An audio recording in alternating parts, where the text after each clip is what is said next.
Tonight, ladies and gentlemen, make sure you have pen and paper because I'm going to explain to you something that you weren't aware of.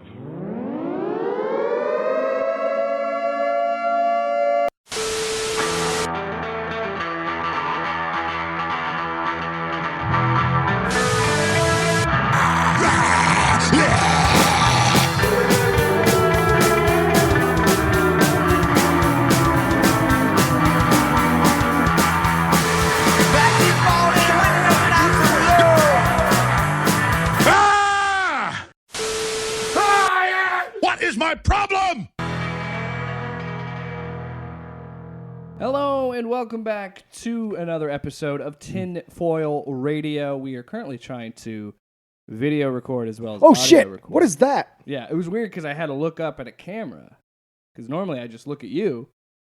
But if I'm doing the intro to the show, I want to... You what? agreed to it. You signed a waiver. I literally. Oh shit! Did I? Okay. Yeah. Oh. You signed a waiver, so there's no going back. Tyler. There's no shit. going back. So we're working out the kinks of this. Hey, you guys in Colorado, those cops, don't watch this. I don't know if this will actually Facial recognition post. We'll see how this goes. It Yeah. could just still be just an audio podcast. We'll find out here very shortly. So today's episode of Tinfoil Radio, we're going back to Hollywood. Hey, it's good to see you, Jake.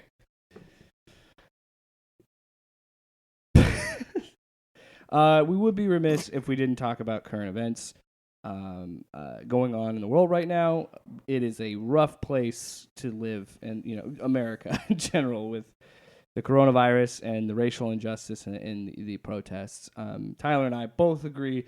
We absolutely believe that George Floyd's death was a horrible, horrible thing that happened, And the millions of others and thousands of others and that we don't know about. And this stuff that continues to happen.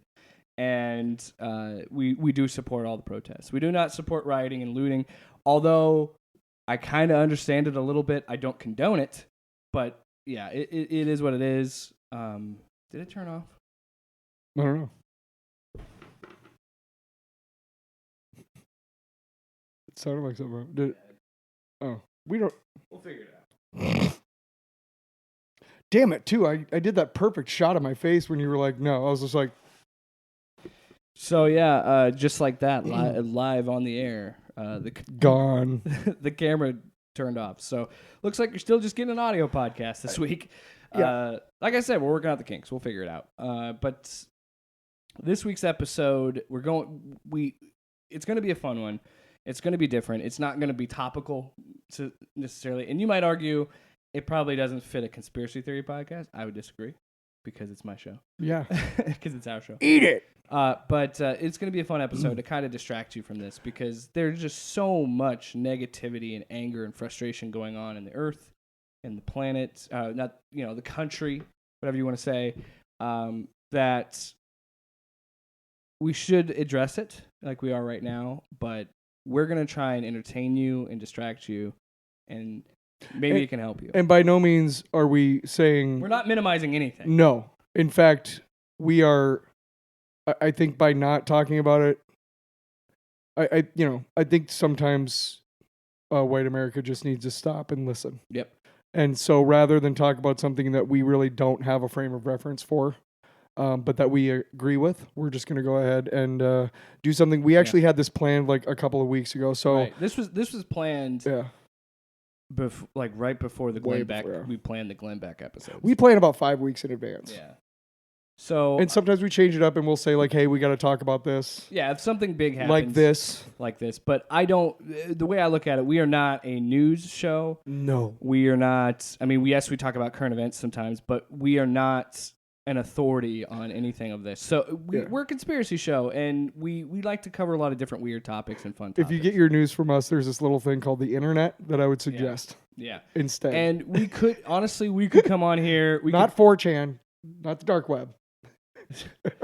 But we could come on here and do an episode about Antifa and like the truth behind Antifa, or we could, There's no such organization as Antifa, by the way. Anyway, we won't get into that. But, right. And we could, and honestly, you and I had the discussion of, because we were going to do him anyway, because we do the profiles, we were going to do a profile in reverse in a way and do George Soros and all the conspiracies about him. Because he's topical now again. Yeah, and we had discussions to do that episode, but ultimately we decided, you know what?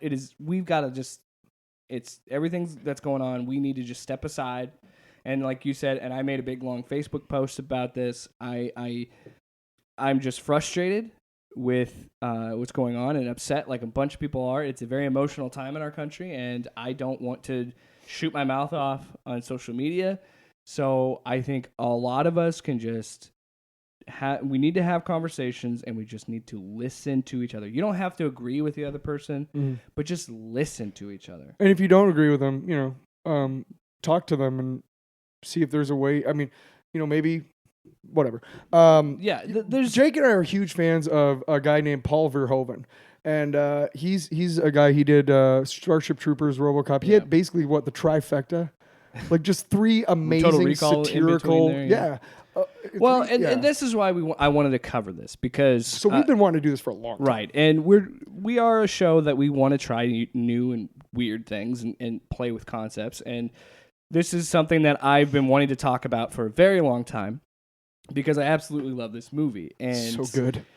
It's almost a perfect movie. Yeah. The satire is so biting without. So I will say this. The show will end differently than normal. Yes. To wrap up everything with what's going on in the world, we see the frustrations, we hear the frustrations, and we Black Lives Matter. That's all you need to know. I'm not doing this all lives matter bullshit. Yeah. Blue lives matter. Black lives matter. And I have this on my Facebook picture, my profile picture. All lives can't matter until Black lives do. Yes. Black lives matter. The show will end differently. Just a heads up. We will take. And that's a warning that you guys get that most Black Americans don't, by the way. Yeah, unfortunately. Kind of the point of the protest. In honor of George Floyd, we will not play the outro music. No. We will have 8 minutes and 28 seconds 46. of silence. 46 seconds of silence at the end of the episode to show our support of fighting for this guy's family and the justice that they deserve. I feel like it's the least we can do without taking anything away from the actual message. Yes, and like you said, white people, feel free to just shut up.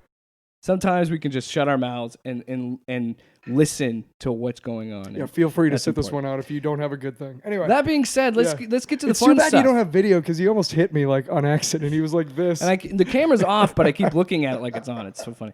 I'm moving back over here. So let's get into it. Me right in the face. The Hollywood Bunker Tour is up and running yet again. What are you guys doing in my backyard? Oh, hey Randy, what's up? Do you have any more crack?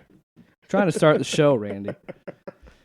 God, put on some fucking clothes. This time it'll make a pit stop in future Detroit to talk about the one and only RoboCop.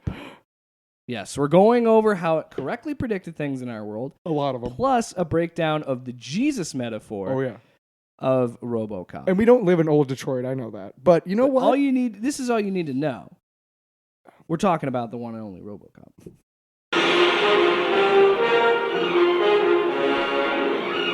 While you're listening to the theme song, Jake and I are going to beat the shit out of each other.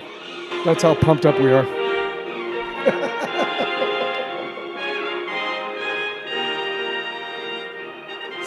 But seriously, how do you listen to that and not want to just fucking I want to drive in a car and be a cyborg and then... Now, before we get into the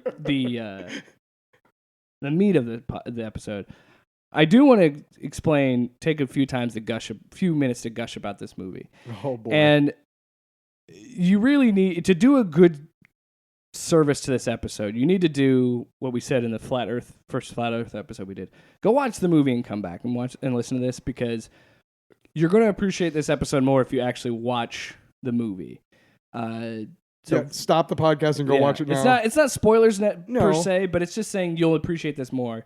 But I absolutely love RoboCop. It is what I would consider a perfect movie. That's kind of why we're such good friends. Is we really bonded over that. We were friendly, but again, like I said, both my brother gave me like this whole Paul Verhoeven love, because he introduced me to these movies when I was younger, and so they've been really big parts of my lives. And then when Jake and I, who are like 20 years apart in age, when we were talking about RoboCop, it was like ding. Did we just become best friends? Yeah, it was the Step Brothers thing. Where we Totally. go and have karate in the garage. Yeah. Yeah, and what I love about it is people, and I didn't think about this as a kid. I watched it at a younger age, which So did I. maybe I shouldn't have, but Was it 88? it was 87 when it came out. So I was only 12, but Yeah. old enough. Yeah. But my dad and I, that's how we really started to bond. There was two things that my dad and I really, really bonded over, and that was football and 80s action flicks. I'm never going to make fun of your Nebraska fandom ever again. Because I used my dad. Is that what it was? I didn't know that it was that. Oh. That's part of it. And honestly, I don't really need to make fun of you. Okay. You're a good guy, Jake. Thanks, buddy. Love you. Oh yeah, by the way, listeners, if you didn't know, my dad's dead. I just floated that in there. I have a dog and my dad's dead. Those are my personality traits. I'm not laughing at Jake. I'm laughing because he's the I'm way just making- the way I that you're keep- dealing with it is awesome. Yeah, no, I have. That's how I deal with tragedy. Is I laugh, and comedy is how After I we're do done with the podcast, we're gonna hold each other ever so gently and weep.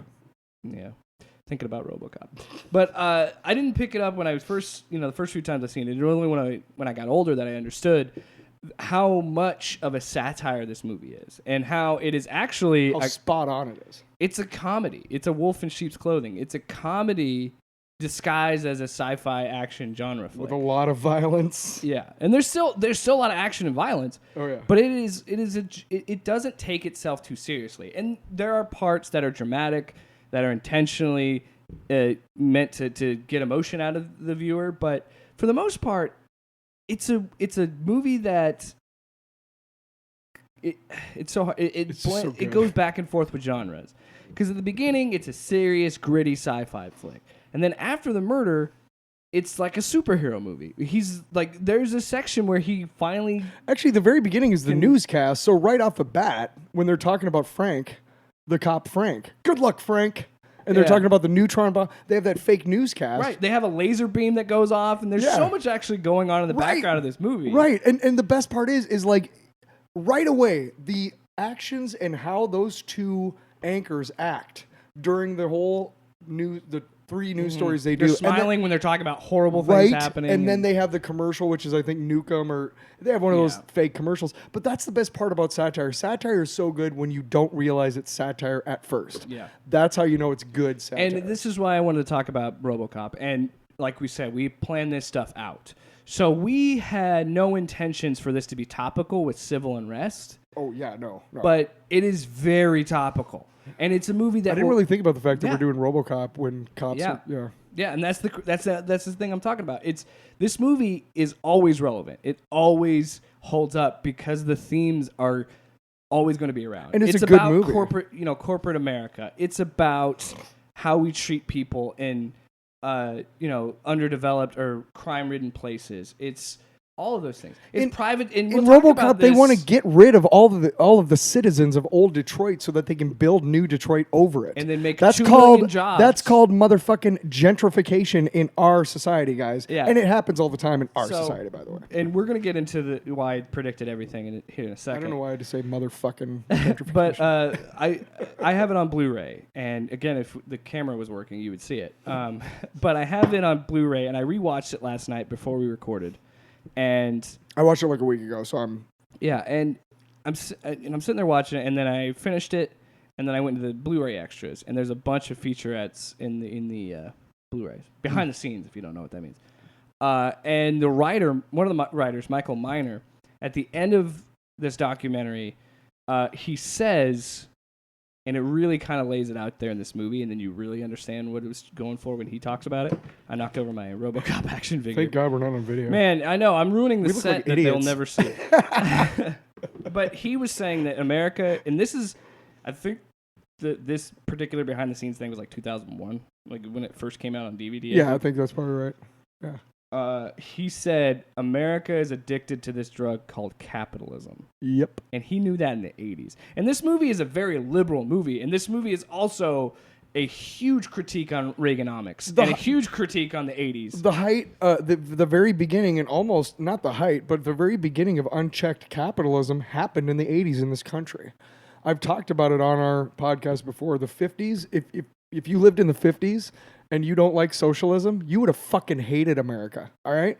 Just say. And the Just movie say. lays it out there in the first 10 minutes of that because they want to get the whole idea for Ed 209 that you see, the big robot that you see in the movie. The whole reason for that is he says right now it's for urban pacification. So he's there to clean out old Detroit. Exactly what cops are doing in a lot of cities right now. A, and then B, they want to say, hey, this is a test run so we can be in the military. And you know what that's in that, and we talk about will definitely ironic be a topic that our police are armed like the military. We would never militarize our police ever. Yeah. See, again, that's how this movie is still relevant. Right? Because all the cops are in riot gear. And what is urban pacification? What are they talking about? They're talking about mowing the fucking poor Homeless fuckers down. The poor down, yep. And putting them in mass graves so they can forget about them. That's how unchecked capitalism works. But it's brilliant, and this is why Verhoeven's a brilliant filmmaker, because that is juxtaposed next to watching Ed 209 eviscerate a human being. Oh my God. To bits. And it's so over the top that it's comical. In the regular version, and both Jake and I have the extended version, which is basically an extra 15 seconds of here's meat and blood. I don't know how they got that many squibs on one person. I don't either. Yeah. I think at some point it had to have been a mannequin just covered in squibs. No, again, I was rewatching it. I was watching the documentary, and Verhoeven says, my violence is so grotesque, it's so over the top for a reason, because he goes, I want you to understand, like, at certain points. I want you to be shocked because nobody's shocked by violence anymore. Well, that, and it's also, like, with the guy getting killed, he said his favorite part was a line that Ashley goes, are you fucking kidding? Like, she laughed at this, too, where this guy is a bloody mist. And some guy goes, somebody call a paramedic. And Verhoeven thinks that's funny as hell. And I laugh, too, because this guy's gone. Oh, how about the old man's reaction? Dick, I'm very disappointed. Well, it's just a glitch. You call that a glitch? So let's get into how RoboCop predicted the future. We've kind of already laid it out there a little bit. But first one we want to talk about, GPS tracking. Yeah. Now, this one is a bit of a cheat, considering a lot of sci-fi flicks from the 80s had this plot device. Regardless, in the movie, the big bad guys are Omni Consumer Products, or OCP. And we should strike. Fuck them. Listen to that name, Omni Consumer Products. This movie, and this is what I'm talking about. This is you said it earlier. This is the beauty of good satire. They're laying their cards out on the table for you. You have to figure it out, and you have to pick it up. Omni Consumer Products. Do you know what Omni means? Like all, yeah. Well, omniscient and omnipresent. Right, exactly. So they want to be the one consumer product company. Omniscient is all-knowing. Yeah. So they're a giant company that pretty much rules over Detroit, and they're trying to make the new Delta City in the future, and they're responsible for creating RoboCop. They don't have him as a cyborg. They don't view him as a cyborg. He's simply a product. Bob Morton himself, when in the movie, let me explain something to you. He's not a man. He's a product. He's a product. And he's like fixing his cufflinks. Who plays Bob Morton in this movie? Damn it. Oh, Miguel Ferrer, one of the greatest, most underrated actors of our time. This movie is beautifully acted. He's so good. By everybody involved. Ronnie Cox is an unrelenting dick. Kurtwood Smith just munches on scenery as Clarence Boddicker. Oh my God. We got some Clarence Boddicker I just want to watch Clarence Boddicker most of the time. No, and he makes it work because he's still scary. He's such a scumbag. Like, I mean, how can this guy be scary? Guns. But he makes it work because he follows it up with, oh my God, Tigers are playing tonight. Never miss a game. Can you fly, Bobby? Yeah. So there's tons of great. You burnt the fucking money. Oh man, this poor table. We're gonna be banging the table up. Hey. So yeah, Bob Morton kind of lays it out there too. Murphy is no longer human; he is a robot that is a product for OCP. So to like keep a tank or a Jeep. Sure. So to keep tabs on him, they installed a GPS system, which you could draw the conclusion that we have GPS trackers on us at all times, our phones. But yeah, that was a new concept in 1987, that they had this little tablet that is tracking him the whole time. And this isn't the first time Verhoeven's used it in a movie, because he uses the same tracker type plot device in Total Recall. Yeah, with the nose. Well, yeah. Get your ass to Mars. The effects don't hold up that much in that movie, but they're still pretty cool. No, and that's another thing about this movie. I think sequences with Ed 209 and stop motion, I think, do still hold up pretty well. And we talked about this before the podcast. The only part that I could see people going, well, that's fake looking, is when he's on the stairs flipping out. Now, maybe, but at the same time, the fact that it looks like it's actually in the fucking stairwell, even though it's not, it's a stop motion model that was superimposed, that holds up. So even if the stop motion in that part doesn't necessarily hold up, if you will, the whole entire scene, you can believe that there's a giant robot on that landing flipping his shit. Yeah. You know. Well, and again, you should definitely watch the behind the scenes stuff on this, because it's great. Because Phil Tippett, who is he's big with special effects. I've seen him work on movies before. He's big in that time. I don't know if he's like Greg Nicotero or Tom Savini, but he was in charge of controlling Ed 209. Right. So yes, they had a full scale model, but that was only for shots where they needed to touch it or be next to it. Everything else is all miniature. I don't think it was motorized at all. No, it was all miniature, and it was just like a toy, and he was just he would do all the things. So all the like funny physical humor that happens with Ed 209, that was because Phil Tippett made it that way. He's the one who's like, well, after we blow him up, can we do something funny with it? So he put a fan on it that's whirling, and it's just shooting like that green smoke. Yeah. And then that's where he had the idea to like, like that to fall over, and then the leg twitch. Yeah. That was all stop motion. That's crazy. But Ed 209 is a good thing to think about too with this movie. He is an example that we still see today, where companies rush products to.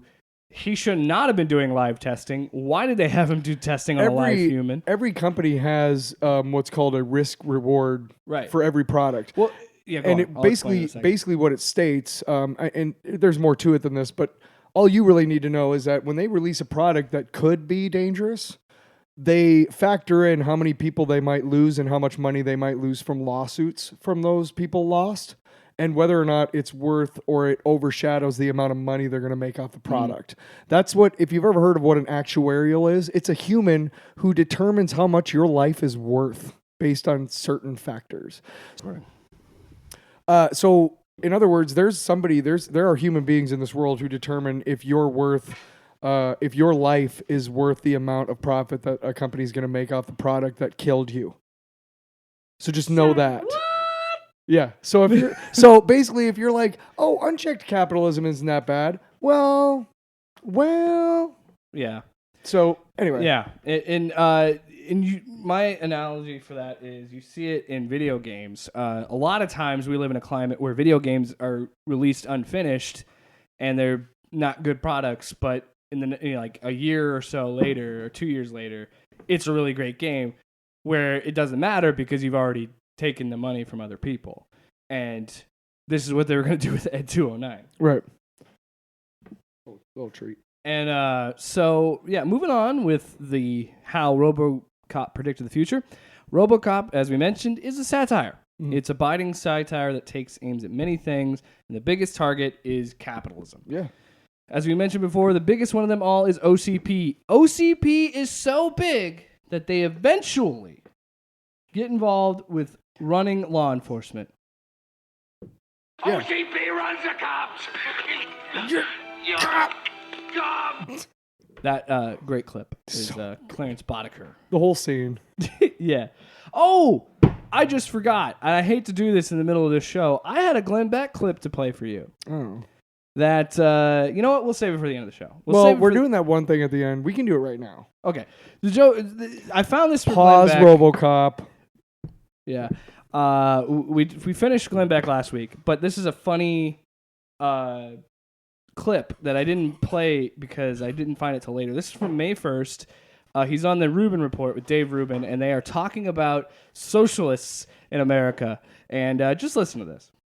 They are brutal socialists that are willing to kill willing to do whatever it takes because the ends justify the means. I mean, this is what I keep describing as this is Thanos from the Avengers movies. What did he have to do? He had to wipe out half the people in the universe to create the utopia. And as he said, I'm the good guy because I was the only one brave enough to do it.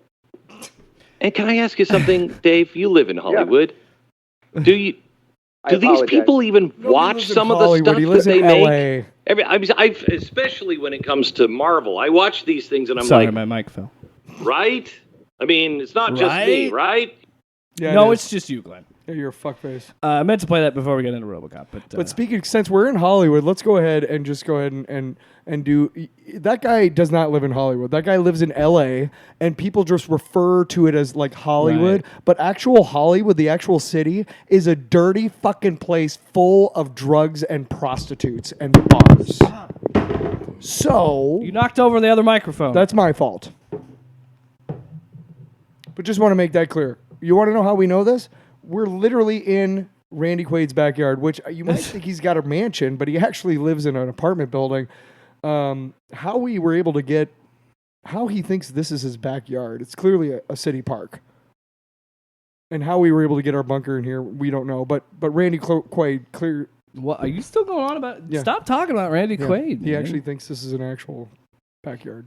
I like him. He's great. He's got the best. Pants. Yeah. Best crack. Yeah. I think at this point. So thanks, Glenn, for... This show is completely schizophrenic.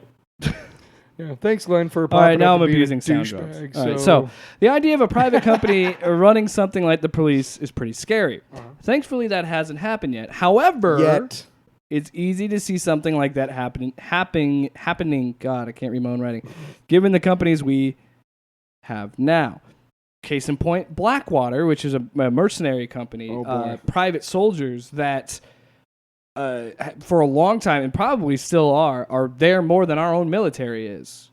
People don't understand. Way more money, way more... Yes, the government, and this is why this is kind of predicting the future, because the government... Unrepentant killers. The government doesn't have a problem paying mercenaries. No. Because, hey, we don't have... it. And look, I respect anybody in the military. Yeah. I respect them absolutely.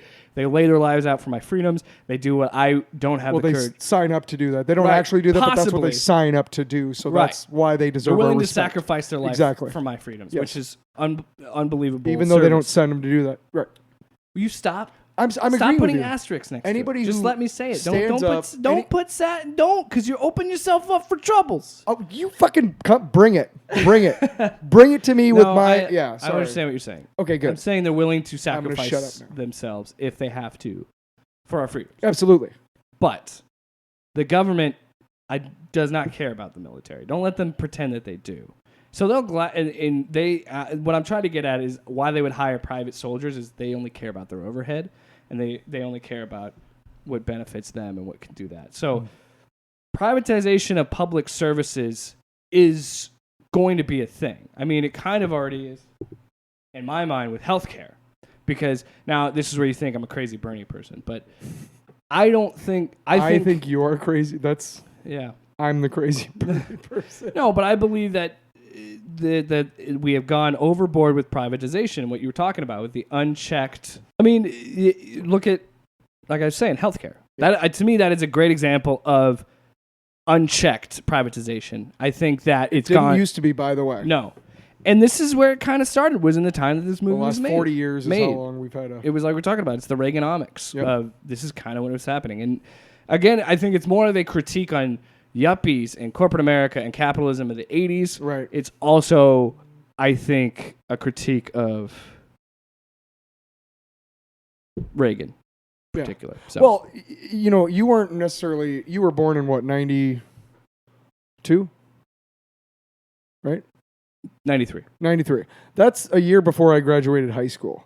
So I was alive during the 80s. Now, I don't remember when I finally understood that Reagan was bad and that the 80s were bad, but I'm pretty sure it wasn't until after Bush Sr. was elected. Mm-hmm. But in my older age, I've researched a lot more of it, and this country was such a fucking dumb, petulant child in the 80s. I mean, how much coke can we do? How much excess? It was all about excess. It was all about screwing people over. Did you see my bangs? They're like 8 meters high.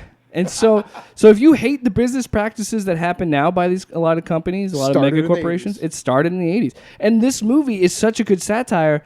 It says that these people will literally kill each other to get go up in the company. And the movie itself addresses it. And they ask, "Well, what the black guy? I can't remember his name. God damn it, Joe. Joe, yeah. Because Leon is the other guy. Yeah, and he's saying like, "Hey, what it's sad about Kenny, the guy that they were talking with before the scene where he gets eviscerated." You're talking about the guy. I'm not sure what Bob's partner is called. Yeah, the guy. What his name is, but yeah, him. It's life in the big city. When they're riding down in the elevator afterwards. Yeah. Yeah. And he just kind of was like, too bad about Kenny. Yeah, sad time. But he's so focused on climbing the ladder himself that he doesn't care this guy he just talked to. His coworker was just brutally murdered in front of his face, and he's just like, whatever. If you think about it, he's kind of like saying to his boss, like... shit, spoilers, later in the movie. However you react is how I'm going to react. Yeah. So if I say too bad about Kenny and you go, yeah, we should do something for the family, he's gonna. But if he's like, too bad, fucking tough shit, he's going to be like, all right, what's next? Even later in the movie, Clarence Boddicker goes in there and murders him for Dick Jones. And he's like, hey, I'm cashing you out. I'm cashing you out. I love you girls. You're so smart. Yeah. He's doing cocaine and he gets shot in the fucking knee. That scene's brutal. I have done cocaine off a body part, but not off a cleavage, which I do someday wish to do. It was my own penis. The closest, it was a penis. So the closest thing I could think of the privatization of public goods right now would be companies like Amazon, FedEx, and UPS getting in on the delivery game. Which, by the way, please support the postal office because it is getting killed right now because of everything that's happened with COVID and Amazon and FedEx, UPS. And the whole Trump Bezos feud, by the way, is fake. Yeah. They're good buddies. I am for private companies. Sure. I don't mind Amazon, FedEx, and UPS doing this stuff. But if you want to be treated like a person, you're going to have to follow the laws like a person, corporations. I'm just saying it is important to still have the Postal Service. It is it is a pillar of the United States. A FedEx guy came out and said, like, hey, this is how, like, posted a thing of rates. And he was like, this is how much you charge with us. This is how much you charge with the USPS. I love that you use us, but dude, don't be, the USPS is way cheaper. My dog's being a dick. Cooper, the conspiracy scooper. The conspiracy scooper. Yeah. Cooper. So, but you can even now say with the pandemic we're in the middle of, we're relying on private businesses to make PPE. The MyPillow guy had to help make masks. It's almost like... I think it's just really embarrassing that I saw like a COVID-19 prevention kit at Hy-Vee for $10. I also, every time I'm on the internet anymore, all the ads are either, do you support President Trump because he's spending a shitload of money? Or, hey, do you want a mask that makes you look like the dude from Mortal Kombat? Or how about one that says, I love the Padres? Or how about one that says, I love Nebraska? Right, just in time for football season. That's capitalism unchecked. That's saying, hey, this will save your life, but you better fucking pay for it if you want one. And that's what I mean with the privatization of public goods. These masks shouldn't be sold. These masks should be given. These masks should be... And a lot of companies do that. Yeah. So, yeah, it is what it is. So let's talk about the next prediction that I don't think they thought they would get right. The collapse of Detroit. Wow. This one might be unintentional. Like I said, RoboCop takes place in a future Detroit, a Detroit that has fallen into deep depression and criminals are running amok. Unfortunately, not unlike the Detroit we know. According to a New York Post article in 2014, the average wait time for a Detroit cop, 58 minutes. Dude, Detroit is the reason why Detroit is such in a shambles is because it is again, I hate to keep saying the term and I'm sure you're sick of it, but it's capitalism unchecked capitalism. What happened was all of these city leaders, instead of looking at the problems and going, what can we do to fix these? They were like, fucking, let's get as much money out of this place as we can and then fucking take off. Nobody gives a fuck about Detroit who lives, except for the people. But the Well, I mean, look leaders, at just you keep in the same been state, going on- same state of Detroit, where Detroit is. Good Michigan. Lord, can't get my words out. Detroit Flint. was not. Yeah. Look at Flint. Oh Christ! They still don't have clean water. and it's cost like $12 million. Anyway, That was one of Detroit was not that much better off then when RoboCop was made as it is now. No, Not much. There have been some strides, but to be honest, what's the biggest thing that's happened don't they to have Detroit? a RoboCop statue in Detroit? I don't know, but the biggest thing that happened to Detroit since the 80s is fucking Ford Field, where the god-awful Lions play. The god-awful. That's where careers go to end. Oh, God. You know what? Is Ford Field? I'm a Vikings fan. Packers fans, hate them.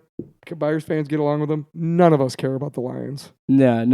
If we meet a Lions fan, we're like, hey, I'm so sorry. Yeah. What well, happened to I you? am actually, one of my good friends is a Lions fan, and I do feel bad for him because it's just bad. But we're getting off topic. The point is Not loud sports.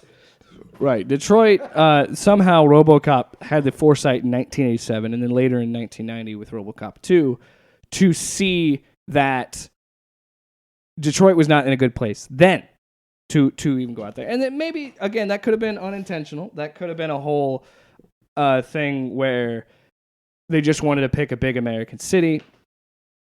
Yeah. Big American city. That wasn't, Chicago or New York or LA or something. And then maybe they just want to try to be different. Who knows? Hell, even RoboCop 2 predicted the city of Detroit going bankrupt. That is a legit storyline in RoboCop 2. Which is actually, I believe, happened in real life. It did. And also, you know what? You know how I know? Because December 3rd, 2013, Judge Stephen Rhodes looked at Detroit's $8.5 billion debt and deemed the city bankrupt, making it the largest municipal bankruptcy in U.S. history. Won't be the last. So, yeah. Hey, you know how much I have to suspend my disbelief in this movie that Detroit is falling apart? Very little. 0. At all. And that was back in the 80s.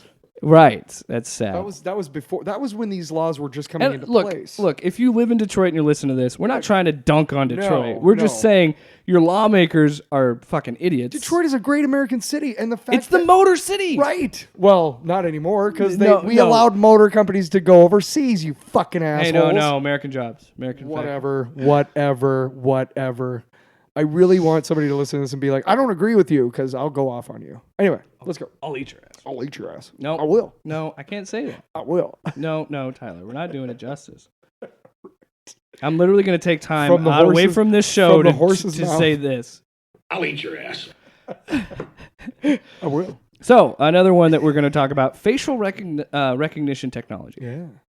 About halfway through the movie, Alex Murphy runs into someone that looks familiar, someone involved in his murder.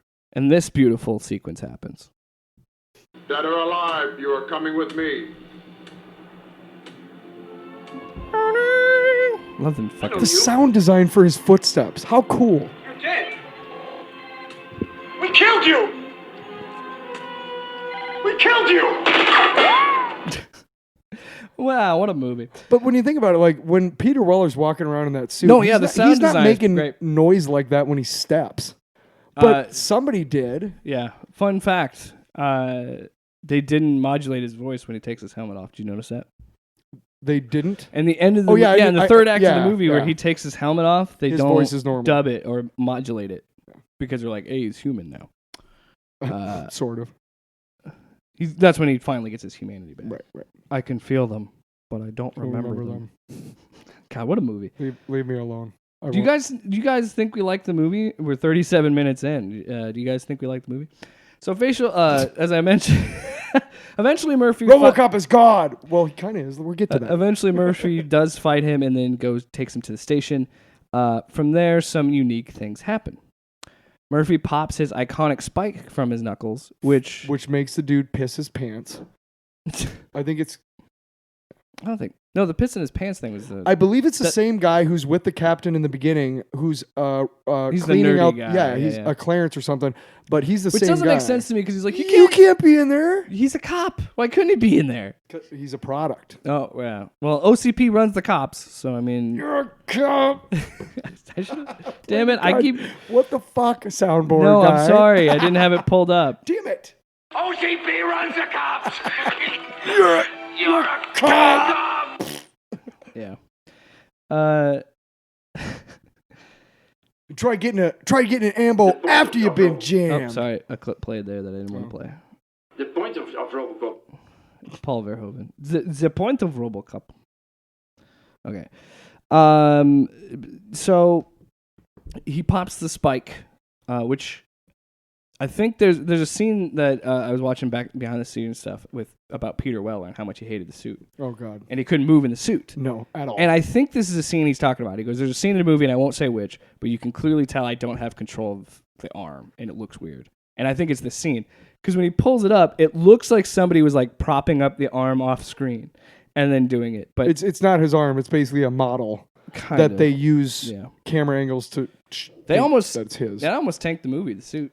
Well, because he couldn't move in it. Well, the problem was how long it took him 11 to get, hours. Yeah, and how much time do you have after that to shoot? Yeah, exactly. And does he? And he's the star. Can he even piss? He's the star of the movie. A lot of those suits, you can't piss in those suits. Yeah. You have to get it all removed. And they also fucked it up because they were already like 2 or 3 weeks into filming and they didn't have a suit yet. Yeah, they're like, oh. When you find that, and quick note before we get back to this, we get back on track here. Every Hollywood movie that you love, it's a shit show. It was not well organized. Every fucking movie. The fact that a good movie is good has a lot more to do with luck. I was watching a clip. They're very talented people. Sorry, my knee. Damn it, my Tyler. knee. Bumping the soundboard. With a little bump and grind. But I remember watching this one thing with actors, and he's like, "We had a month." One guy was like, "We had a month to rehearse," and then every other actor was like, "You had a month? We'll be lucky if we get an hour." Right. Yeah. So he jacks into the computer system at the station after he pops the spike to identify the bad guy he just had a fight with. He manages to match the image with a perp and pulls up his whole rap sheet. Now, that might have been a little far-fetched in 1987, but it's actually very common now. If you watch how he finds the perp, it's face, nose, and mouth, basically.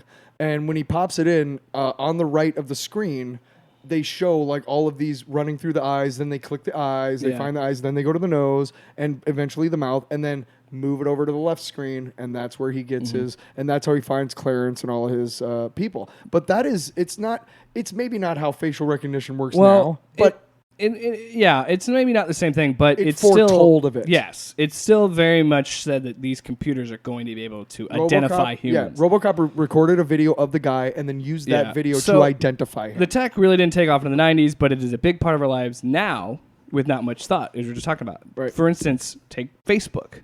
If I post a picture of you and you're in my friends and I go to tag, it'll automatically recognize your face and suggest you as a tag. Oh, yeah. You'll be the top. Look at Snapchat. Remember when everybody had that face filter that made them look old? That's facial recognition technology. They're taking your face, recognizing it, and then manipulating it. And in your mind, you're like, that looks funny. But really what They're probably collecting your their you just data. gave them a reason to frame you for a crime you didn't commit. Exactly. So, again, it definitely, and the more you get into this, now some of this you could honestly say it's a little bit of a stretch, and I totally get that. But a majority of this movie, you can understand the step in where we are now. Like this, the facial recognition technology may be not exactly like the movie, but it absolutely exists now, and it is a tech that is in our life. Right. All right, our next one, Robot Police. Mm-hmm. It might surprising that we took this long to talk about the main protagonist, but here we are. Obviously, the main plot of the movie is Alex Murphy being brutally murdered and then resurrected by OCP. However, the other robots are what was I can't even read my own writing. That's a shitty sentence. So anyway, we all know about the menacing first. yeah, I know, right? Yeah, adorable Ed 209, and we've talked about him earlier in the show. Again, I think what makes me love him is not the fact that they went out of their way to make him adorable in some cases. But he whines like a puppy when he lands on his back. And then his main thing is after he talks, he like roars like a lion, which is funny to me. But he is a great example of what I was talking about, of rushing a project and then throwing it out there. Because Ed 209 is incredibly incompetent in this movie. Yeah. He's not actually a threat at all. Well, he's not autonomous either. Don't forget when they first bring him in, they got that whole rolling console. Which they again, I was watching the documentary. They had to flip it because it looked like he was smiling. So they had his grill. They had to flip it. Oh yeah. Interesting note. Do you have in here that RoboCop predicted Wi-Fi? No, I don't. Because if I'm not mistaken, bringing some show prep. I do not believe that console is hooked up with any wires to Ed 209. I do believe that they are using wireless. They strip a console. A wireless when they turn signal. them off. Yeah. They have to, don't they? Yeah, they'd have to. There you go. So they predicted even one more thing. There you go. Mm. Things we didn't know about. Mm-hmm. But now, what I mean by robot police, it's not the same thing as fucking Ed 209's roaming around. No. But we do have robots roaming the streets enforcing laws. We have drones. I was just going to say the best example I can give of robot police, if you will, or what's close to it, is drones. Mm-hmm. There's people who are sitting in little rooms like thousands of miles away and able to kill people with these robotic drones that they are predator controlling. Missiles that they can locate you and drop it right on you. So, I mean, how fucking scary would this country be if cops could just, sit in a room and control a robot? And that's kind of what they're getting at with this, with their idea of you have to have humans roaming the street. You have to have humans involved. And it's not even an argument of whatever happened to walking the beat. Sorry. Right. And look, there are definitely people that die justly or unjustly with cops, whether it be them killing someone or someone in war, them killing someone or someone killing cops. There's that unjust thing. So I can see the idea of wanting a robot out there, having a cop that doesn't, as Dick Jones says, who doesn't need to eat, doesn't need to sleep, could be 24/7. But as you saw in this movie, it's not good because he has no intuition. He has no ability to read a room. No, he doesn't. And getting kind of back to the autonomy thing, they do have the console at the beginning, but at the end, they already have it to a point where they can deploy Ed 209s throughout the city. Now, what that means is, now the difference obviously is once RoboCop regains his humanity, he can make decisions of his own. However, Ed 209 at no point, I think the most autonomy, I don't think it has any autonomy at all.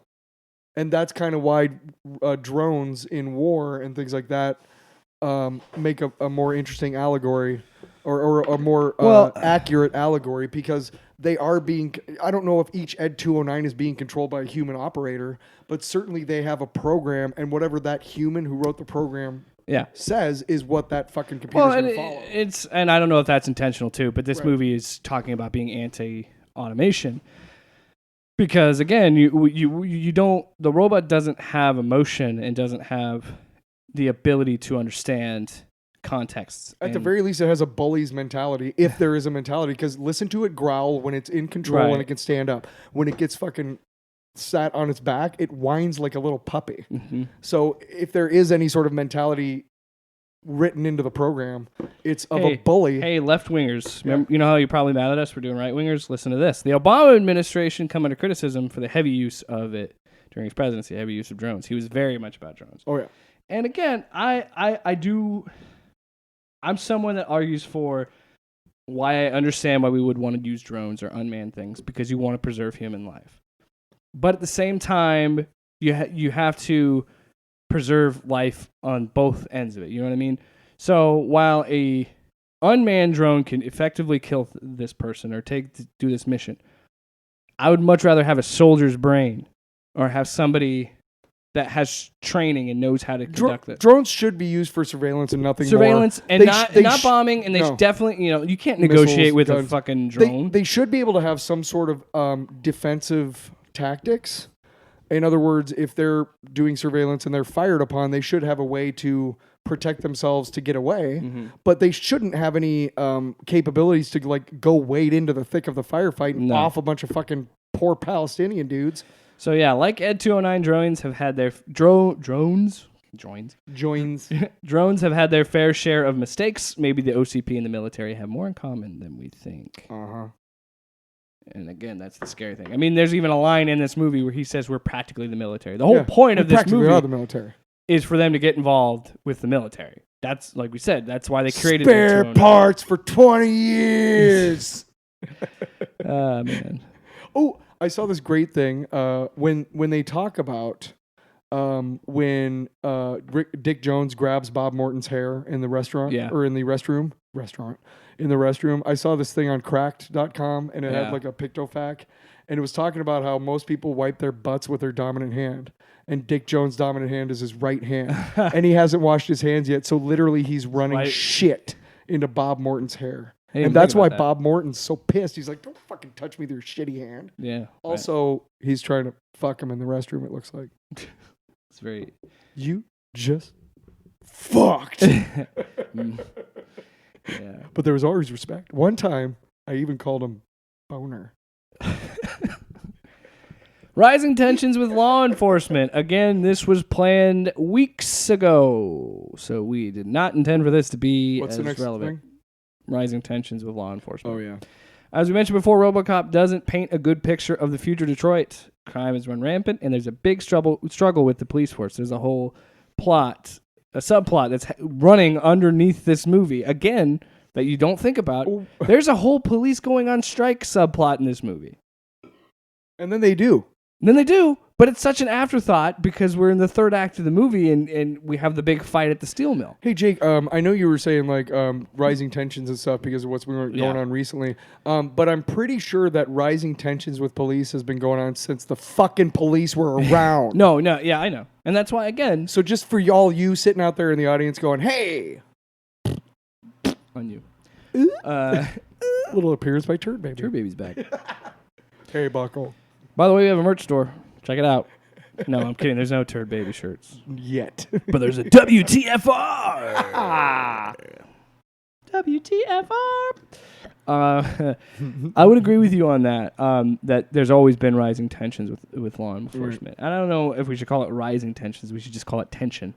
But that's why another reason why this movie will always be relevant. Because and again, I keep referencing this, in the documentary, they are talking about how in the 80s, and then they, of course, filmed this in 2001, but even in 1987, they were worried about the militarization of the police. Oh, shit, yeah. Because our police force should not be as militarized That's when they started arming the police like they are now. And that never stopped. As soon as new shit comes on the market, they get it. Yeah. And that's why I don't think... they're not always trained in it, by the way, no matter what the cops shows say. There's not, hey, every year you got to get your certification on the gun. No, that's not real. And it's a systematic, and this is what we've been talking about. It's been a systematic issue. Yeah. And it has to do with how they're trained. And there's a whole other episode. We could spend 3 or 4 hours talking about where does crime come from and so on and so forth, but we won't. Yeah, I would recommend But poverty is a definite factor. I would recommend listening to Behind the Bastards, their second, not the most recent episode, but the one that came out on Tuesday, I think. They talk about the guy who trained police to kill. Yeah. And it's called Killology, where he talks about deprogramming their brains to say, don't feel remorse for murdering this person, which is how we never, ever, ever, ever in any circumstance have law enforcement. Every cop should believe, and this movie, again, kind of drives home that point, that every cop, violence should be their absolute last choice. At the end of your career... Because Murphy comes in guns blazing and ends up dead. Right. At the end of a cop's career...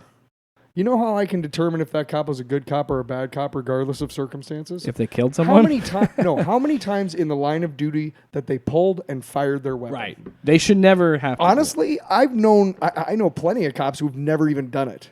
Also, again, police know this. If you're doing it a lot, that means you're overreacting. Smart, respectful, good cops already know that stuff.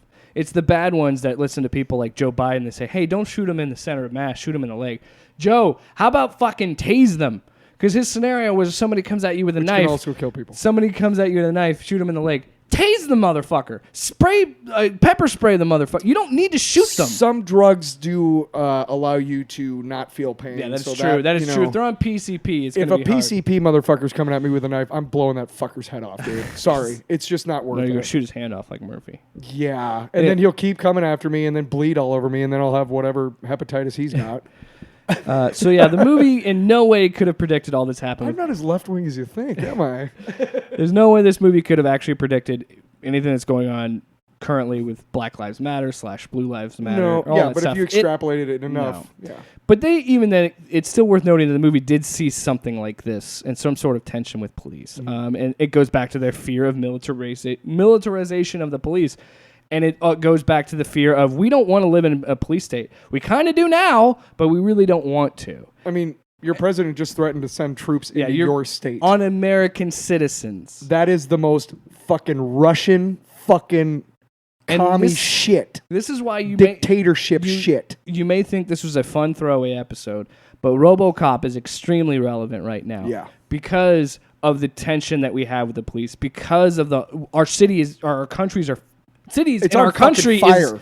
Is burning. We are on our knees. And this movie is extremely relevant with that. And this movie shooting says, us with rubber bullets. And despite all that, this movie is trying to tell you we don't need to put robots in the police. We don't need to militarize the police. We just need good cops. Right. That is what this movie's always about. Murphy, maybe not the best example, but he could have killed the guy that killed him. He almost does, but he brings him in because he's a cop. And that wasn't his programming. That was him as a person. So this movie... If only Lewis hadn't looked at Joe's dick. Right. That's really what happened. Then she gets taken Murphy. out. Oh, Murphy. Well, how was that dick? Did it look like the best? Was it huge? Did you see the best dick you ever did? Because you know what? Murphy's dead. So that's that wraps up the predictions. And again, absolutely no way could they have predicted all the situations we are now. But in 1987... we knew that we had a bad relationship with police. That's before the L.A. race riots. Oh, boy. Actually, you know what? L.A. riots. I don't mean to call them race riots. It's just, it's the context of what it is. I don't mean to, because I feel like race riot is a negative connotation. In 1921 in Tulsa, Oklahoma, there was a very affluent black community. That's bombed. That's an episode. So since 1920... Not just the race. Tyler. Yeah. No, I was just saying. No, I'm just saying that'll be a future episode. Yeah, we will talk about that. There was a full-blown media cover-up of that. And I never learned about it in school. I did not find about it until I watched Watchmen on HBO. Yeah. And that was 90. And so by the time that happened, that was 2019. So that means that thing happened 98 years ago, and I didn't know about it. I never knew about it. 2021, we're coming up on the 100th I've known anniversary. it for a couple of years, but only through social media. But even then, and you know what happened? Nothing. So when you want to criticize Black Lives Matter, one charge was brought, and you want to be upset about people protesting out in the street, and I know that people aren't actually upset about the protesting; it's looting, whatever. Right.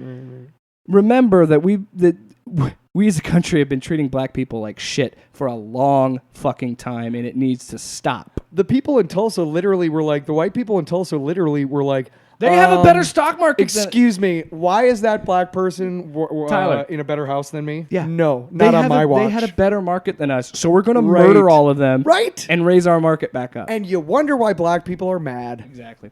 Sorry. Didn't want to get too political or topical. It's kind of hard not to, right? No, if you want to say I'm too political or topical, yeah.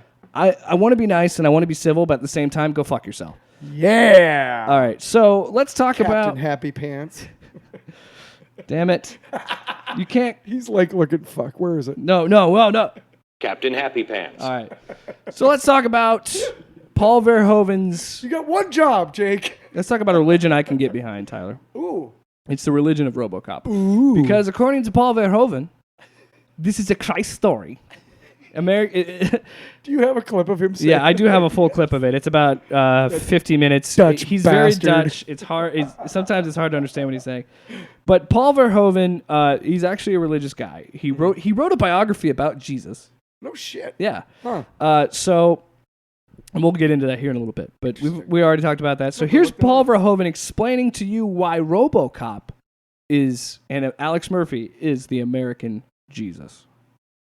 The point of RoboCop is, of course, it is a Christ story. It is about a guy that gets crucified after 50 minutes, then is resurrected in the next 50 minutes, and then is like the super cop of the world, but is also a Jesus figure as he walks over water at the end. Isn't it? He walks over water when he's going to arrest this book after all. No, not at all. No, there are metaphors all the time in the movie, and certainly RoboCop walking over the water was constructed. It was in a abandoned steel factory in Pittsburgh, and there was water there, and I put this, let's say, say, something just underneath the water, so he could walk over the water and say this wonderful line, basically, to Clarence Boddicker, I am not arresting you anymore, meaning I'm going to shoot you. And that is, of course, the American Jesus. And he goes on at some point in the middle there, it was literally the fucking Swedish Chef to me from the Muppets. Yeah. Like, and I'm like, what's he's a brilliant filmmaker, brilliant mind, but sometimes his accent is so thick, it's so hard to understand. Can you imagine being directed by him? Yeah. You're Peter Weller. You're already in this shitty suit. You fucking hate it. And then you got a fucking douchebag Dutch guy going, I want you to act like you just cannot remember your family. He's very. If you ever watch the interview with Verhoeven, he's very animated.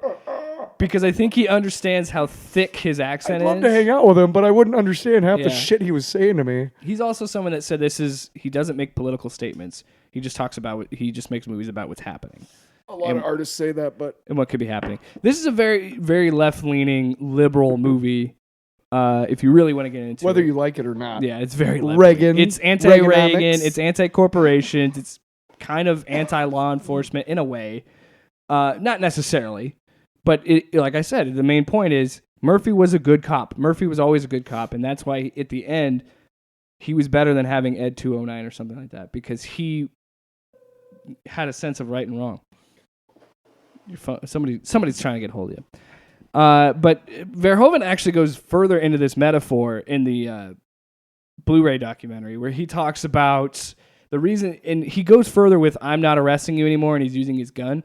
What he's also illustrating is there's a quote that he uses where Jesus says, "Sell your cloth for a sword."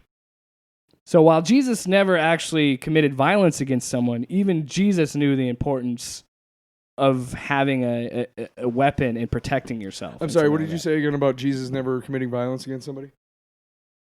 He never did. I'm just saying that he... You're right about that. The quote that Verhoeven was using, was saying that... Yeah.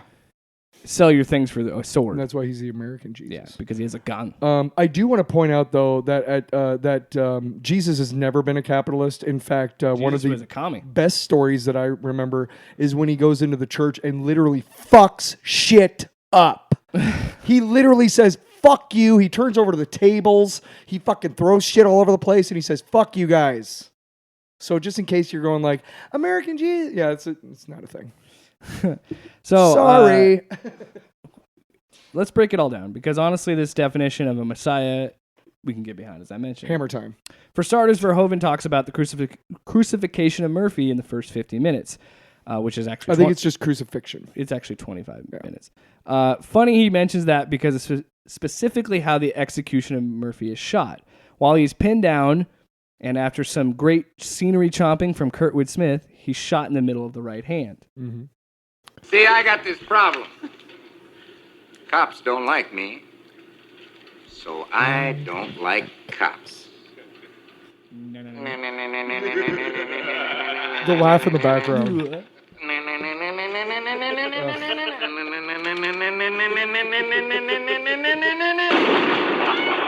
And when he does that... Well, give the man a hand. Such a great villain. He's so... Yeah. Oh, God. Do you need more of a reason to fucking love this movie than Clarence Boddicker? I mean, come on. So that scene is very significant because of how he's shot in the hand. Murphy's arms are spread wide open, similar to Christ's outspread arms while on the cross. Yep. Plus the fact that he's shot through the middle adds more symbolism, similar to the nail through Christ's hand. Now, the nail didn't destroy Christ's hand. The shotgun blast eviscerates his hand. Well, that's the thing. This is American Jesus, so it's more hardcore. Yeah. American Jesus will fuck your ass up. Oh, if you really want to get weird with it, keep going with the symbolism. It was Murphy's right hand that was shot, and Jesus is the right hand of God. Think about it. And again, this is what I love with Verhoeven's symbolism. He is laying it out in front of you. He is saying to you, this is Jesus Christ. He's crucified. He's resurrected. The symbolism is kind of over the top. It literally... You couldn't be more surprised if somebody came up and just smacked you in the face with their dick. Yeah. You'd be like, whoa. And they spent probably way too much time, but actually the end product is great. Ashley was shocked when she saw it when his hand was just and there's dude, blood. She was surprised by the level of violence, and they spent so much time focusing on Murphy's death because Verhoeven was like, "We need him to. You really need to feel how bad this is. Yeah. You need to because it's a beautiful idea. You kill the protagonist in the first 25 minutes." So you need to make an impact. You don't even really get to know Murphy at all. And I would agree with Verhoeven. If that scene does not happen and you do not have that level of graphic, unbelievable violence, you don't get behind RoboCop like you do at the end of the movie. At the end of the movie, when he asks him what his name is and he says Murphy and it cuts to credits and it's the theme song, you fucking punch the air because you're like, fuck yeah. This guy came back from the dead and cook out all these motherfuckers. Like, that's amazing. That's why I totally believe him. Mm-hmm. If you want to still run with this and have some fun, think of the basic functions. He runs on prime directives, or you might say commandments, which is pretty silly but could add to the mythos of RoboCops. Plus, he only has 4 compared to 10 until RoboCop 2, and they give him like 180. And the idea that prime directives also comes from Isaac Asimov. The laws of robotics. First put that idea forth that. And I don't know if you heard about this, but MIT created a sociopathic AI. Oh, God. Yeah, good for them. Why? Hey, science is about coulda, not shoulda, fuck faces. It's that Jurassic Park quote. We spent too much time asking if we could, not if we should. It's totally true. Just because you can do a thing. But again, it's American Jesus, so. Hey, we can make Norman Bates. Oh, a great line from RoboCop that I didn't add. Your move, creep. Hey, why'd you call me a creep? This show is completely schizophrenic. All right, so finally, as Verhoeven's... Glenn's critiquing us now. Shit. Finally, as Verhoeven stated in the clip, there's a scene of RoboCop walking on water. The big climactic moment of the movie takes place in an abandoned steel mill. In that final... I just felt that it was just a really shallow pool of water. I know, I never connected him walking on water. But, even Verhoeven himself says if you see Lewis and Boddicker, they are about shin deep in the water. Mm-hmm. And RoboCop is not. I'm not arresting you anymore. It's hard to see that because of everything going on at the time. Mm-hmm. But I know that when she falls into the water, she falls into the water. You know what's probably saved Boddicker? Huh. Crack cocaine. I'm having too much fun with the soundboard. It's another reason why you're excited and you get behind it. When he says, "I'm not arresting you anymore," you're like, "Fuck yeah, kill this motherfucker!" Like that's what you're thinking. And it's again, what I love about Verhoeven is being an immigrant to this country. He nailed America. Yeah, and he understands. Nailed it. And it takes an outsider to really understand who we are. Oh God, yeah. Because when we're in it, we don't believe this shit, and then we see it on screen. We're like, oh yeah, we kind of do that. I love my country enough to be able to see its flaws. When you love something enough, and that's why we protest. You tend to see the flaws, and sometimes you tend to overlook the flaws because you love that so much. Say what you will about the founding fathers. Can't overlook the flaws anymore. Yeah, and say what you will about the founding fathers. They understood that it's important that we have rights to speak out against the government and speak out against bad things. As Joe Rogan said, if we brought Thomas Jefferson into now, his first question would be, "You guys didn't write any fucking new shit?" This thing was hundreds of years old. Designed to be amended, you fucking assholes. So yeah, in the final confrontation, there's a scene of RoboCop walking over a puddle of water because symbolism. With that, we conclude this episode on RoboCop. Well, we continue that aspect of it. Okay. Yeah, so again, it's a great movie because of how well it criticizes America, and it does it in a way. It's a wolf in sheep's clothing. It does it in such a way that so many right-wingers champion it as a movie that champions right-wing causes, and it does not. No, it does not. It's the satire is so effective that if you're not paying attention like most people in this country, you're going to be like, awesome, yeah, fucking yeah. And it's not about that at all. No. It's actually saying, hey, you cheering, you're an asshole. Well, it's a very layered movie, and this is why we love talking about it. And you can argue that this doesn't belong in the Tinfoil Radio catalog, but I would push back on that by saying that it is a movie that is very indicative of its time. It will always be relevant, and that's what makes it a good movie. Now, and the fact that it predicted shit falls into the category of conspiracy theories to me. Even today in 2020, this movie from 1987 is still calling out all the stupid shit that's happening in our world with the militarization of the police, the overstep of corporations. And not just generally, almost specifically. Almost. Yeah, almost. The poor treatment of law enforcement where they have to go on strike, Detroit going bankrupt because, again, Omni Consumer Products doesn't give a fuck about Detroit. They're trying to murder those people off and create 2 million new jobs in their brand new city. It happens in our society today. It's called gentrification. Yeah, exactly. It's a movie about all of these things. Also, go look up redlining. Yeah, that's horrible.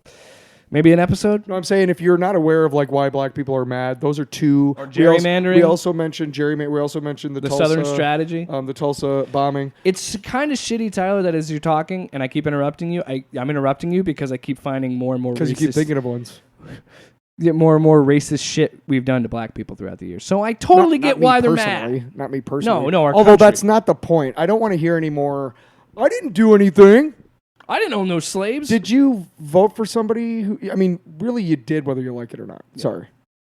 Yeah. No. Anyway, I don't believe so. And there's a give and take here. I don't believe that we should have white guilt, but I do think that we should definitely listen to these people because while we did not own more. Yeah. While we did not own slaves. That doesn't mean that it didn't happen, and it doesn't mean that we still need to have conversations. Just because I've never been racist, I mean, I've never been racist. And as a white guy, I shouldn't talk about black guy issues. Exactly. But, just not being a racist person myself, I don't know what that's like. And honestly, I just, Jake and I were actually talking about this. Sorry to keep coming back to this, but it's on the fucking news day and night right now. But we were talking about when you're a kid, it was eeny, meeny, miny, moe, catch a tiger by his toe. When you were trying to pick teams. And the first time I learned about it, I grew up in North Dakota, which is about as white as you can get. North Dakota. Not just the snow either, folks. And the first time it was taught to me by a neighbor kid, it was eeny, meeny, miny, moe, catch a N-word by the toe. Jeez. And honestly, I knew enough about things. I was probably like 4 or 5. To which you should have been. Say what? Honestly, though, I remember when it was taught to me that way, I never said it that way because I just knew instinctively it was just something inside that was just like, that's not a word I should be saying. That's not a word that's a good word. Yeah. Obviously, later on in life, I found out what the connotations of that word are and everything, but I'm happy that I was raised smart enough in a smart enough household to make that decision and that distinction, even not knowing what racism is. Just knowing that was wrong. And that's, to tie it back to everything, what we need to do is we know that's wrong, and we need to step aside and let people have their voice.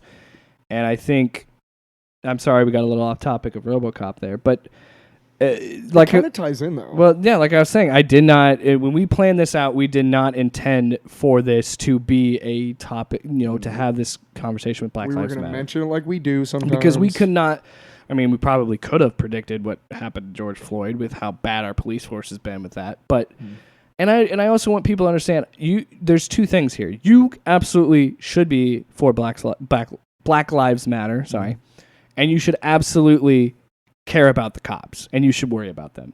They're not mutually exclusive, and people make that mistake, and that happens a lot with and you're either for us or against us. It's no. Being Black Lives Matter does not automatically anti-cop. Right. And I don't want cops to keep killing black people, but I do not want cops to be killed because of it.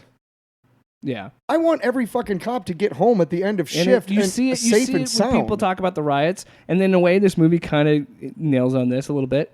The problem is that violence begets violence. Yeah. It's a vicious cycle. The problem is that sometimes these cops get home at the end of shift and they're safe and sound and they've murdered somebody on their shift. That's where the problem comes from. So it's not, it's not because I don't want that cop to murder black people. I want that. That's not it at all. In fact, drawing that like comparison is just, what the fuck are you smoking? And give me some, because that sounds like it fucks you up real good. Again, I said twice. Literally. I'm trying to veer us out of this. Literally. I'm trying to land the ship. Don't get going to say literally the rest of the political. Crashes into no. Again, stop being human and paying attention to your society. Respectively, we gave you an hour or so of just entertainment. That's what we wanted to do. We wanted to talk. We had fun. By doing RoboCop, we thought that we were doing something different and fun, and I finished prepping the show on Memorial Day, and then all the stuff happened. That was the day with George Floyd, and I said Floyd was murdered. I still wanted to go through with the episode because I still wanted to provide somebody with a distraction. Yeah. That being said, there are elements that we have talked about with the news, and it's impossible not to talk about. Sorry. It's impossible. And respectively, if you do not like me being political... We're under a curfew here. Sorry. Exactly. We've had to record earlier in the day because we were on a curfew. That's not America. No. That's not the world I want to live in. That's not the world I want to bring a child into. And I think about that a lot. Because I want to start a family, but I don't know right now because of how bad it is. And that's me as someone who has never faced depression, never faced the awful, horrible shit that has happened to them that black people have faced. So just imagine how you feel and then crank that up to 11, and that's probably how a black person feels in America. I've had terrible experiences with cops myself several times. Never once did I think I was going to lose my life. I did once, but that's because the cop literally did everything but pull his gun and pointed it at me. I want to make the distinction, though. About 3 years ago here in Des Moines, a cop named Tony Baminio was murdered in his car. He was just sitting there, and some asshole came up and shot him. It was a white dude.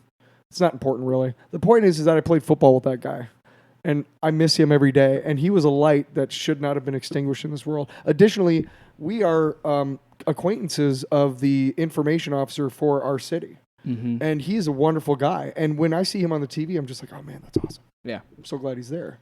But I need to make this distinction that I was white and I was drunk off my ass during almost every one of those bad encounters with police. And to be really honest, if I put myself in that cop's shoes, I'm not condoning any of what's going on, but if I put myself in that cop's shoes when he's dealing with drunk me, I would fucking shoot me. I would have been like, "Fuck you, man." Here's what we should talk about to wrap up. Yes.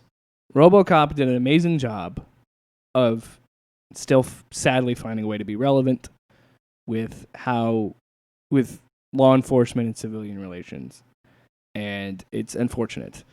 To wrap up everything with what's going on, I would suggest, as what I've done, is I've taken a little bit. I haven't taken a real break from it. I just don't look at it as much, and I've just been putting my phone down and engaging with it. But we should look for thoughtful, legitimate conversations. But I want to really, really stress this. This is a time to listen. This is a time to reach across the aisle that we normally wouldn't. Because I said it in my Facebook post. Where my whole thing, all I did was somebody said something and I said I could give a fuck less about your opinion. It's not that bad.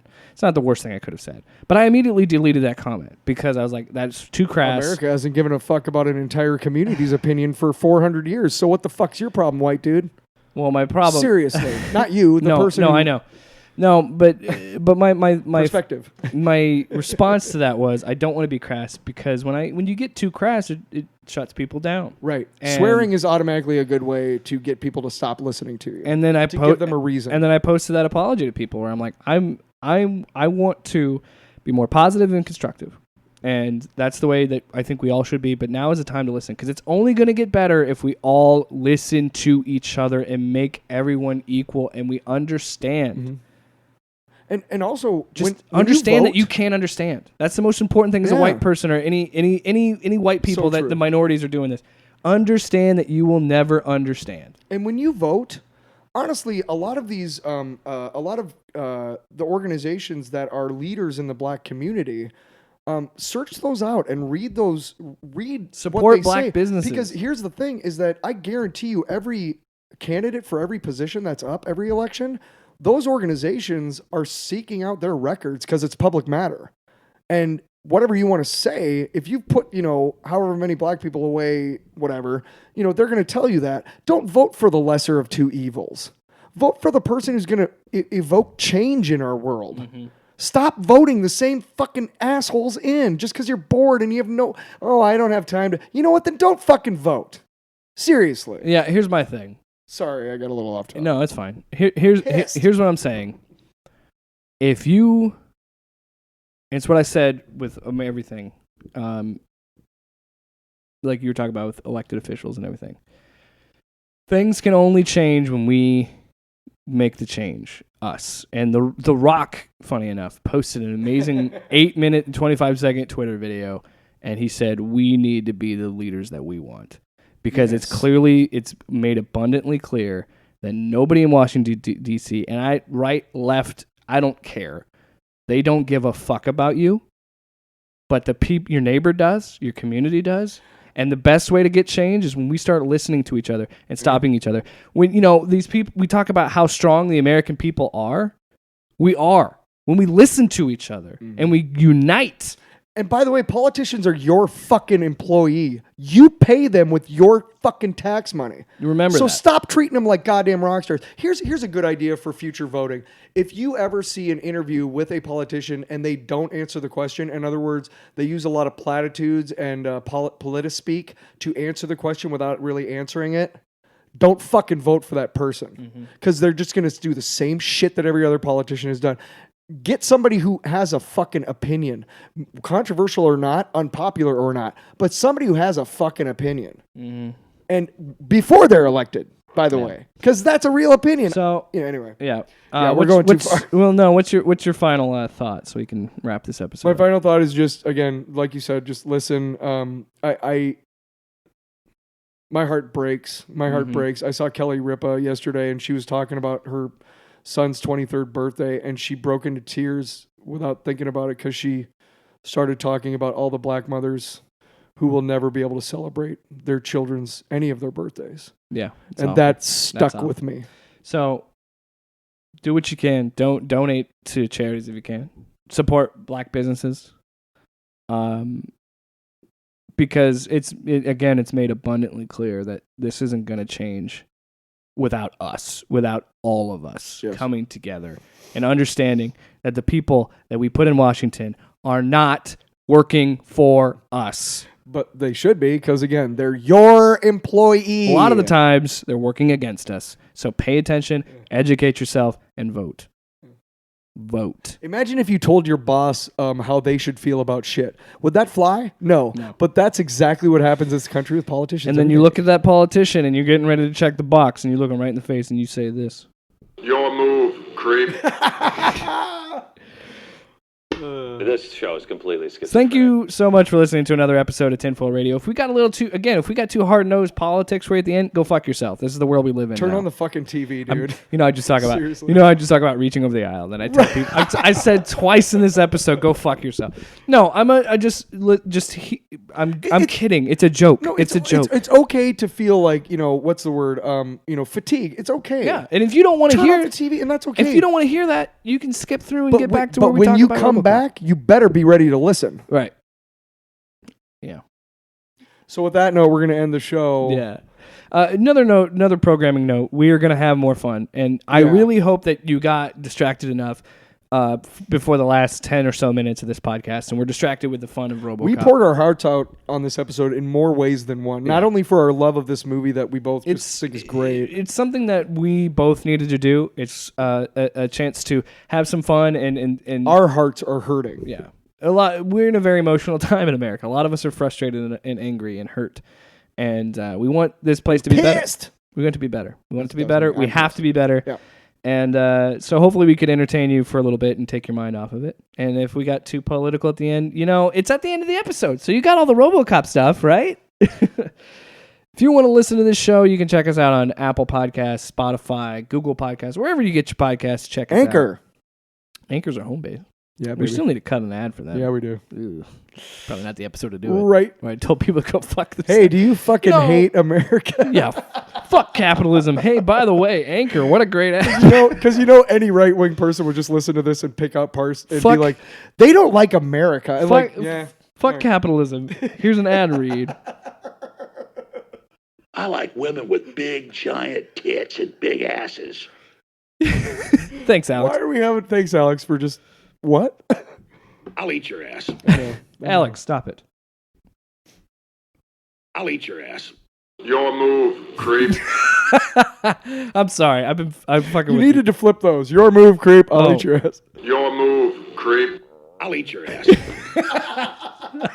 See, we're still trying to have fun. Yeah, we're still having but fun. But you with got to just know society's out there, and you can change it. We just wanted to talk. Yeah. We just wanted to talk about it. We had a good time. I had a good time. Yeah, I'm glad we did this episode. I hope you enjoy it. You can also follow us on Twitter at tinfoil_radio. Tinfoil Radio on Facebook. We have a merch store.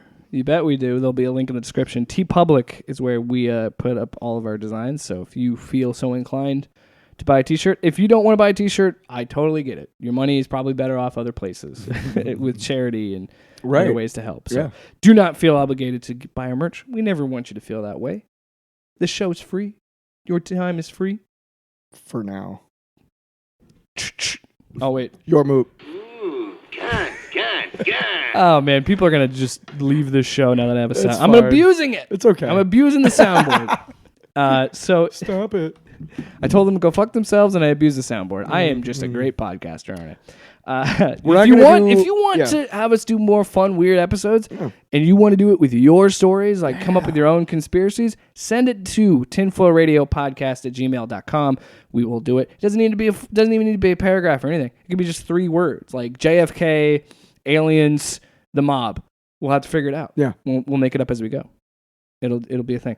And as I mentioned before, we're going to end this show differently. We are going to end this show in honor of what happened with George Floyd. We really want to tell you guys, and we've said it multiple times in this episode, Black Lives Matter. We felt like we wanted to do something. We know we're not a national thing or anything, but we can't just. We don't have a big platform, but we have a platform. We should. I felt like this is something we should do. I just want people to understand this much is that too, that Black Lives Matter. You are important, and it's not Black Lives Matter more than someone else's life. It's just for once, can we just fucking stop and let these people live and not have to worry about their future? So with that, we give you 8 minutes and 25 seconds of silence. 46 seconds. God, why do I keep saying 20 seconds? I don't know.